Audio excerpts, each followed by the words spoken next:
Okay, welcome back. So we're moving on now to hydraulic testing.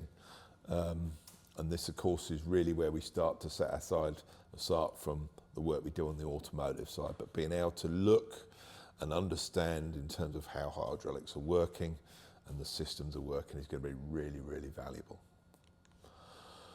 So just a quick introduction, we've mentioned them earlier, but worth just recapping here. So we've got our WPS 600, it's designed specifically for working on hydraulic systems, so no, you can't use it on other applications on the automotive industry for in-cylinder. For instance, this is purely designed for working around hydraulic systems, and then also looking at flow meters as well. So, and they run in conjunction. We often want to be able to not just view the signal itself, but also the flow meter in operation. So back to our WPS 600. So this is just a standard BNC adapter. This is not BNC plus, but we get all of our signals. So we do still need to charge our battery up here. What makes WPS 600 really, really powerful is this high resolution and quick response time. So you really are going to see all the detail. And as we start to work on the digger, Ben's going to talk you through that in a load more detail. Compatible with hydraulic fluids, as I just said, but more importantly, it's got a standard Mini-Mess 1620 connector. So that's something that you'll come across all the time. And really nice feature of WPS 600. So yes, there perhaps are some cheaper hydraulic pressure transducers out there, but having these two ranges, the 0 to 60 and 0 to 600, is going to really allow you to amp up your diagnostic process. So we're going to have a look now. We're going to be working live on our digger here, and we're going to look at our displacement of the piston pump.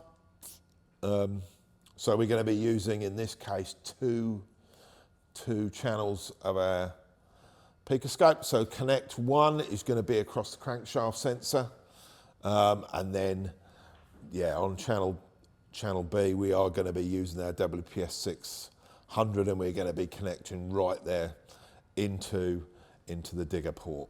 How are we going to have this operating? So we're going to have the engine working, of course. We're going to check for leaks, and if we've got leaks, of course, we're going to have to start again. But assuming everything is okay, we are going to run the scope, and we're going to start capturing our data on our hydraulic systems. And we're going to see something like this, quite complex here, because Ben is using crank maths channel. He'll talk you through that. But effectively, we've just got two signals, and we are expecting to see these pressure ripples there as shown in the area 2. So that's just using zoom. If you see that here, this is Ben zooming in on a section of the connection. So that is it. I'm going to hand you over to Ben now, and he's going to actually run this system in the digger, and I believe he's even going to let me loose on the controls. So over to you, Ben, and good luck. Thanks, John. Okay, let's take a look at hydraulic pressure then. So something that's now is stepping away from the sort of diesel world, where a lot of similarities between diesel automotive, but now into hydraulics, which is obviously very off-highway, construction, agricultural, all of that type of world. So WPS 600 then, this is what we're going to be using to capture our hydraulic pressure. As John's already mentioned, it is still a BNC end, so it can be used with your existing scopes, for example. It is battery powered, so make sure it's fully charged before you start using it. Similar to WPS 500 in the sense you turn it on.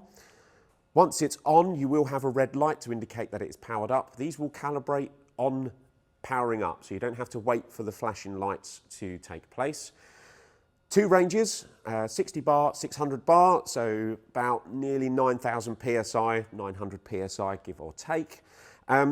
If for any reason it's not on 0 when you start the software, if you press and hold the two buttons, the two range buttons, and release, you'll see that both LEDs will illuminate. They will then flash a couple of times, and then they'll go back to the original range you was on. That will reset the device back to 0. So it should be at 0 at that point. Okay.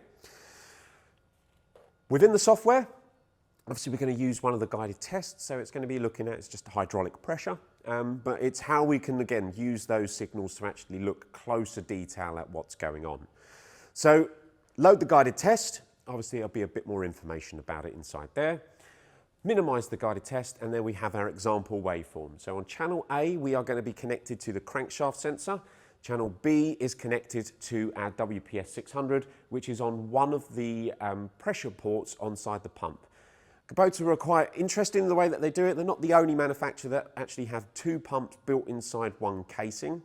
That's quite important to know what part of the pump you're testing depending on the service that you're actually looking at. So for example, the functions will be split depending on which pump is actually being used. So for this example, for this test, we're just going to do a simple bucket curl just to put some restriction and some load onto the hydraulic circuit to see what our peak value is. At that point, we should be able to hear that the relief valve will then open, and we'll hear that the oil is then passing over the direct acting relief valve to actually discharge back to the tank and obviously let the flow move. Okay, right, so we are all connected up. We have a guided test. We're going to start the test. Now, as before, with the probe mismatch, now WPS 600 is not a BNC Plus product. However, because we've saved it using this scope, the software will go, hang on, I'm expecting a WPS 600. Can I just make sure that is what you have connected? So if we just literally, we could either do it in two ways. We can click Run with Found Probes, or just literally select WPS 600 off of the drop down. Once that's happened, we're all good, we're all running. Let's just double check that our WPS is at 0. So if I go to the ruler overview, click in the box and then type 0, we can see we're at 0 bar. So, John, when we're ready, we're going to start up the vehicle and we're just going to let it idle for a second. Oh, there we go. So, holding for a second, we can see that our pilot pressure has come up. So we now have a standby pressure of 26, 27 bar. And now as the bucket is being curled, we can see that the pressure has ramped right up. Again, use our ruler, put it somewhere in the middle. We have 200, nearly 280 bar worth of pressure. Back on again and hold that service. Lovely. And then what we do is we'll let everything come back down and we'll just switch it off. Lovely, and we'll see our pressure dissipate. Lovely. Right, we'll stop the scope from running. And now let's look at this capture in a little bit more detail. So again, what's quite nice to see is how hydraulic pressure interacts with engine speed. So again, let's use our crank mass channel. And we can start to actually see how the pressure, and as the pressure's changing, how that relates to engine speed. So obviously we've got quite a lot of, not necessarily, it's not noise, it's not interference, it's just changes in engine speed. So what would be quite nice to do is just scale that down a little bit, just so that we can see that actually there is a momentary change in engine speed as we come off the hydraulic load. So actually engine speed increases just slightly. All this is pointing to the fact that this engine is more than capable of maintaining hydraulic flow and obviously overcoming that pressure that the pump and the circuit is demanding.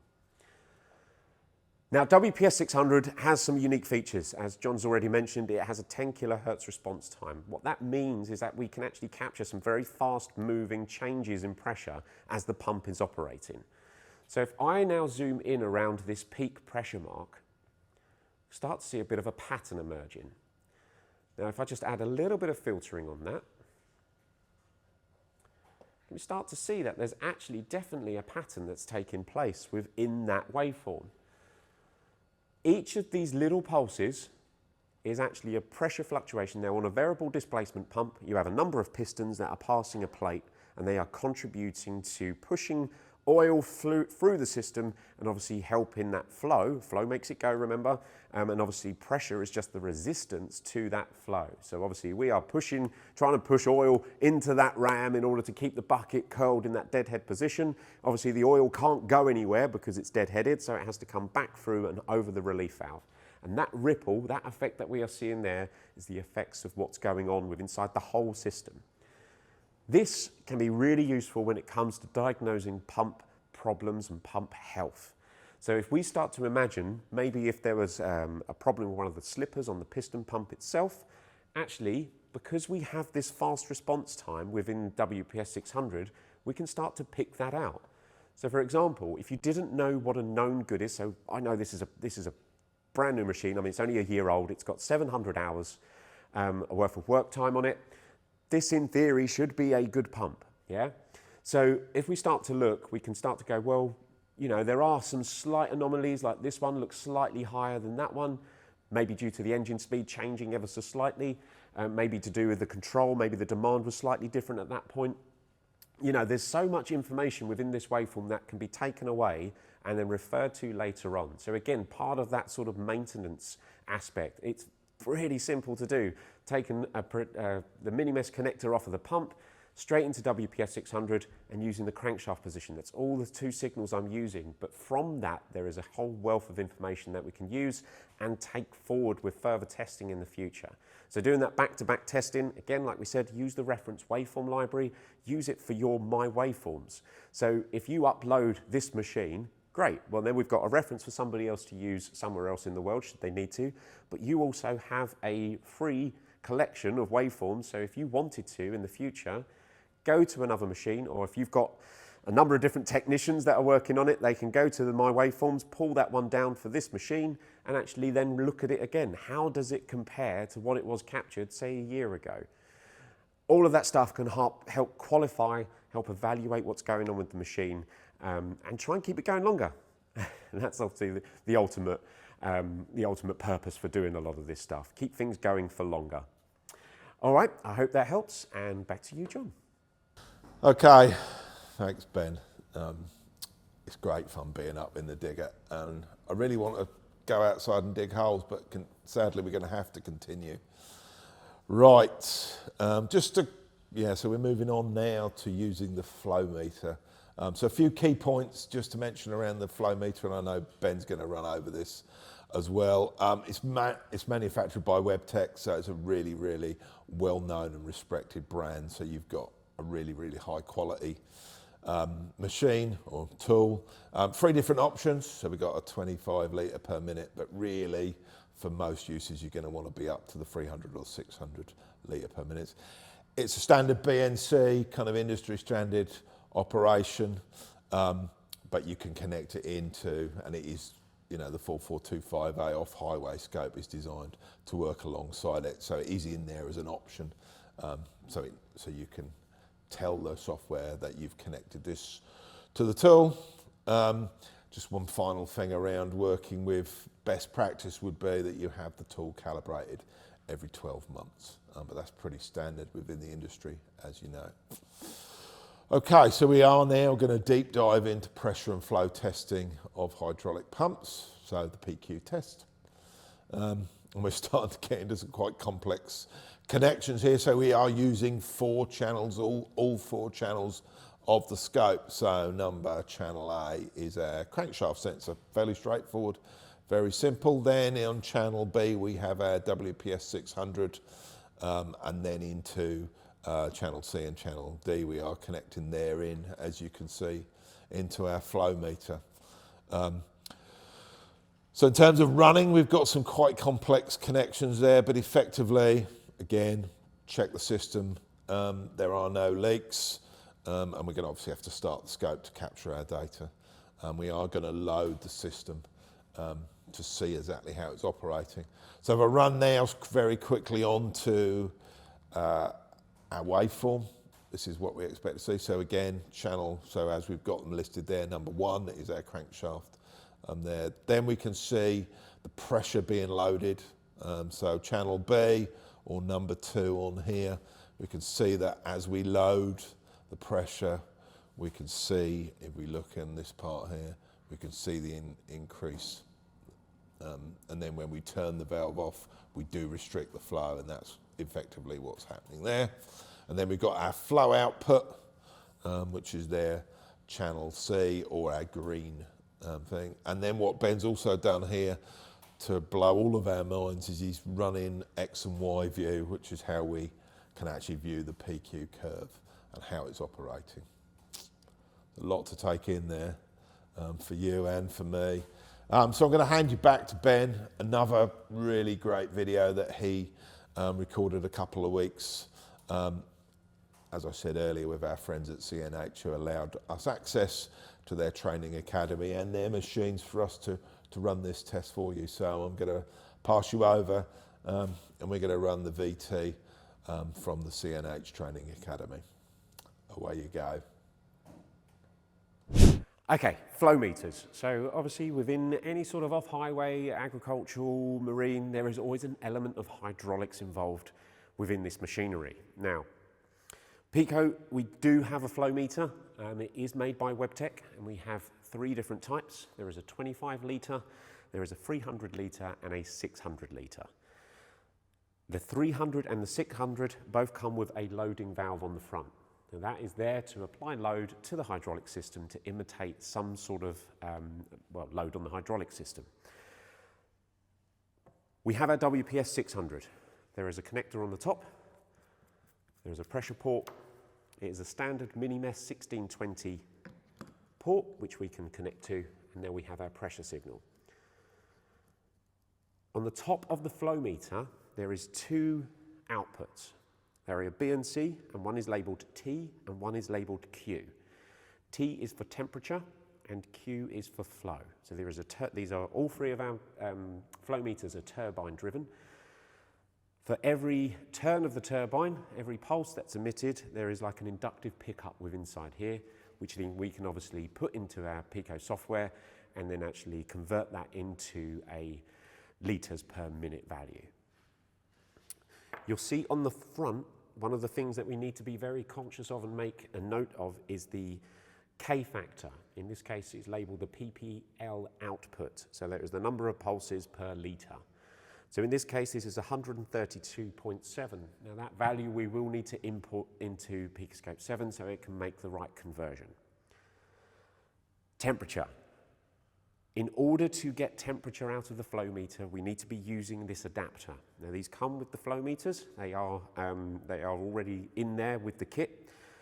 One thing that isn't in there is the battery. So you will need to put a coin type battery, which is a 2032 cell, 3-volt cell, and that will power the device. There is this little 3.5mm jack adapter that will take the BNC end. When you plug it in, it will turn the device on. If you leave it plugged in, the device will continue to drain, so it's kind of like the on and off switch as well. So once you're done with the temperature thermistor, just disconnect it, and obviously the battery won't discharge. So setup-wise then, if we were to say we'll have pressure on channel A, so we're going to connect that to WPS 600, and we'll connect that to channel A on the scope. We'll then have flow on channel B, so connect that to the Q output on the flow meter, and then obviously channel B into the scope. And then channel C will be our temperature. So we connect our BNC to BNC lead, and then obviously to the 3.5mm jack thermistor. Once that is all set up, obviously being all BNC, we do need to tell the software what we have connected, so we'll run through the setup in a second. When you connect the flow meter to the implement or to the, however you would like to do it, in this case we are going to look at it on the back of the remote of a tractor.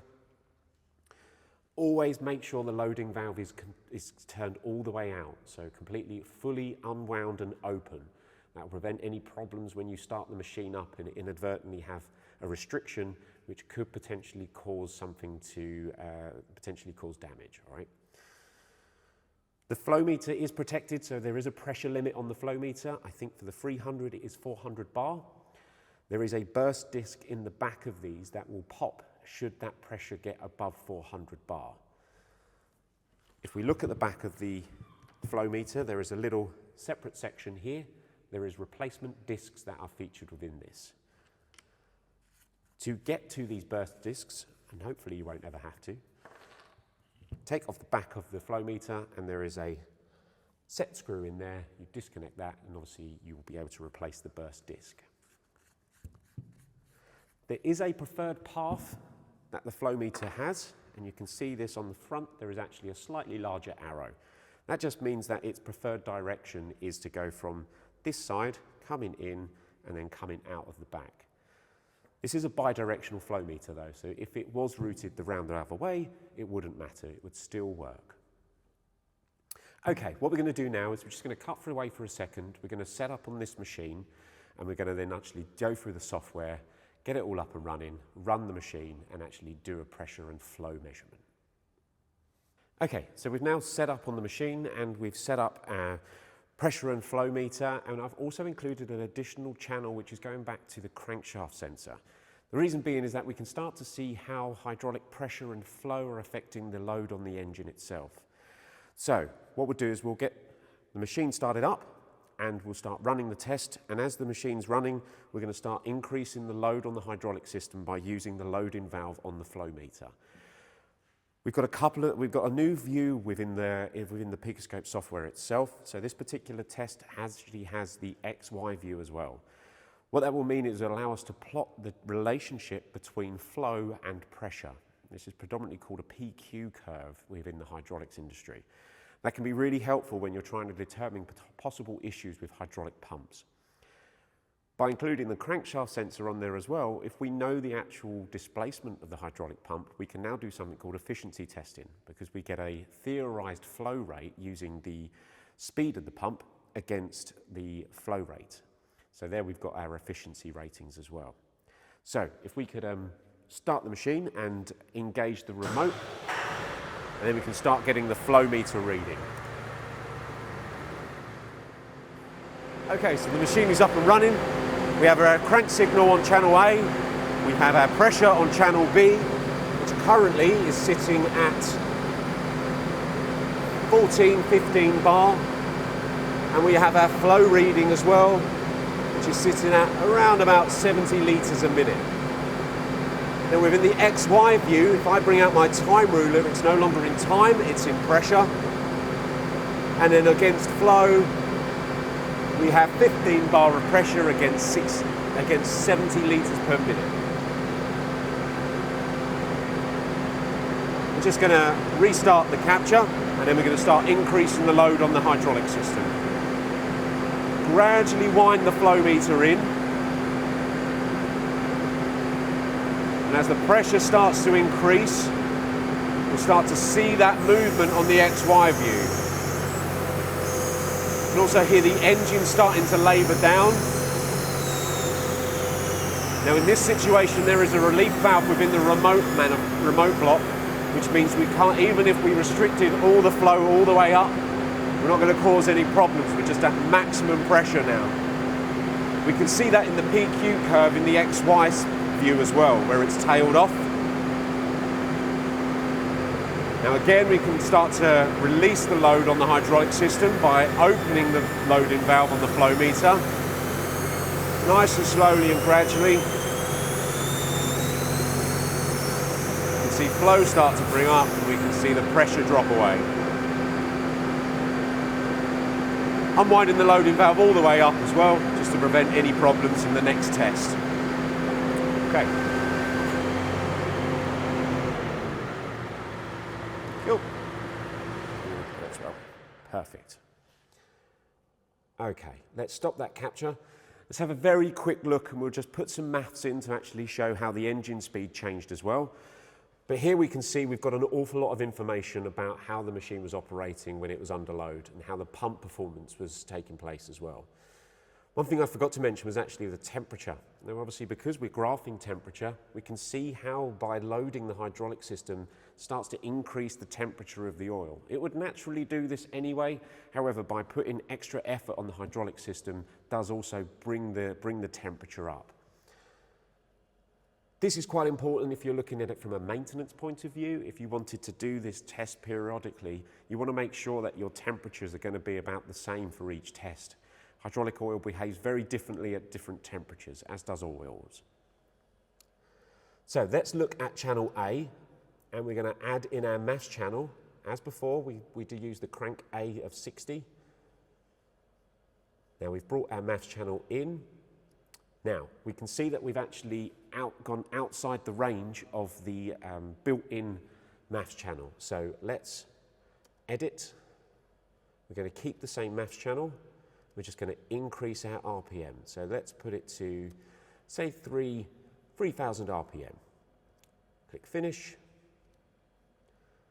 And hopefully now we can start to see how the engine speed, well, it doesn't really change an awful lot, does it? It's pretty static all the way through, which indicates that the engine is more than capable of performing and meeting the requirements from the hydraulic system when it's under load. So again, if you potentially have an engine that's dropping its RPM as you're loading the hydraulic system, where do you start? Is it the engine or is it the hydraulics? In any case, I would always start with the thing that's actually moving the hydraulic system to begin with. If you can verify that the engine's in good working order by using some of the tests that we've already shown, some non-intrusive testing using exhaust manifold pressure, using the crankshaft to actually plot how each cylinder is contributing to the crankshaft speed, checking the injectors, seeing how they're looking and how they're performing individually, and against each other with the reference waveform. There's a lot that we can do in a very short space of time to try and determine what's going on with a machine. But that's the flow meter in action, and I hope that helps. Thanks, Ben. Really, really great to have those facilities that we could go and do those tests live. So yeah, again, thanks again for CNH for allowing us that. Okay, next section now, just really wanted to give you an example of how Ben would apply the off-highway kit to a real live issue. So we've got a short case study here, and Ben's going to just take you through the details. So without further ado, I'm going to pass you over to Ben, and he's going to talk you through his work here on a little Kabuto mini digger. All to you, Ben. All right, cheers, John. Okay, so it's a real little case study, this is.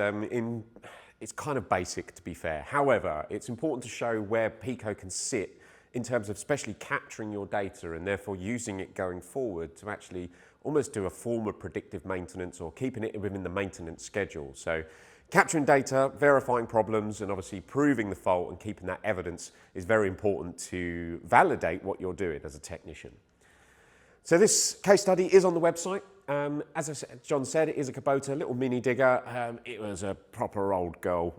She'd done plenty of hours, been worked really, really hard. Customer complaint was the fact that it wouldn't lift itself up off the floor. So if you were trying to raise one track, for example, it would not allow it to do it. It had very limited digging power. In the essence, it wouldn't stall the engine. It just would get so far and then it would just start pushing the hydraulic fluid over the relief valve. So it is meeting the upper limit of its pressure threshold.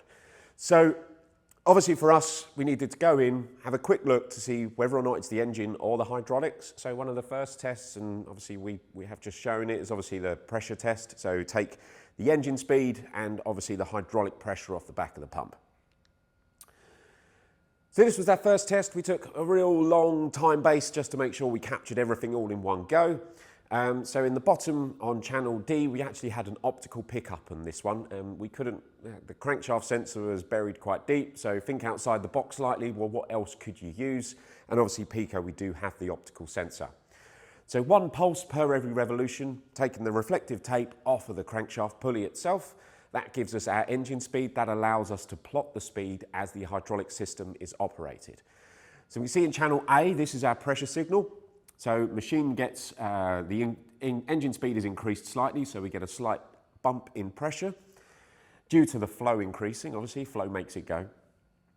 As the service is dead-headed, I think this is just a bucket curl situation or a dipper, just basically restrict it all the way up to it stops, and obviously the hydraulic system is then going over the relief valve. Get up to our maximum pressure. So on this one, it was 201 bar, so 210. Obviously, when you look at measurements, the maximum value is the very highest point that it goes to. So if we're looking at a hydraulic system, as we did earlier with the ripple test, you'll notice that there's a lot of fluctuations going on inside that system. So actually by using the ruler through the middle and doing the average, or sort of doing the mean if you like, we get a much more average of the pressure itself. So be aware of that when you're using the maximum. We could have used the mean between the rulers, However, I do like to watch the system, what it's doing when it's live, and obviously the best way to do that is use the maximum value, as that's recording all the time, so it's always giving you that peak maximum value. Once we got this, obviously we checked against the spec and the pressure was massively reduced from where it needed to be. So from here, we needed to decide, well, what do we need to do? So we had a bit of a look, let's just keep that on that page for a second. So we had a look around the system, and like I said, the full case study is on our website. We noticed that the adjustment on the actual main relief valve looked like it had been adjusted at some point in its life. Now, there are lots of different things we have to be wary of with adjusting main relief valves. One is to make sure that we certainly don't go over what the actual system pressure is. We certainly don't want to do that. Even if the pump is capable of producing more flow to get that higher pressure, we should never step outside of it compared to what the system is rated to. So be very mindful of that. Always refer to the technical information. Obviously, to bear in mind as well, this is an old machine. So it has done nearly 4,000 hours of use. So it was getting on to be a proper old engine and system as well. Things wear over time. Little bits of, as much as we want hydraulic systems to be as clean as possible, there is always bits of contamination, parts of the pump start to break down, bits of brass get in there. Obviously we should be changing the oil, but that all's all like an abrasive. So over time things will get worn.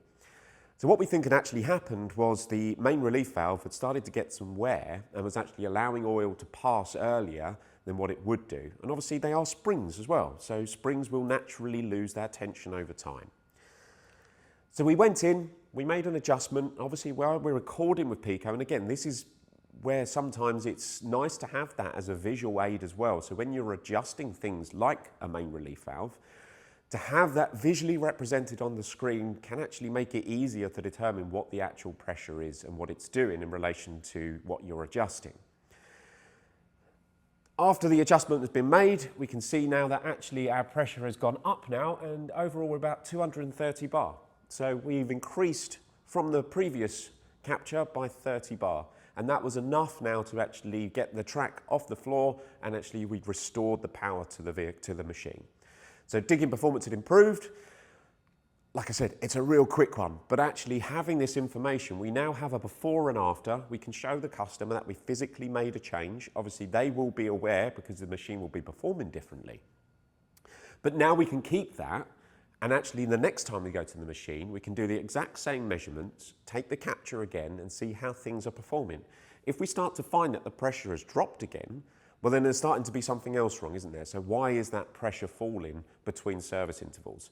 So again, bit of a predictive kind of maintenance thing, or certainly sort of, capturing this data and keeping it for future use is really important. And obviously with Pico, everything is stored locally, or you can store it on a cloud-based server somewhere.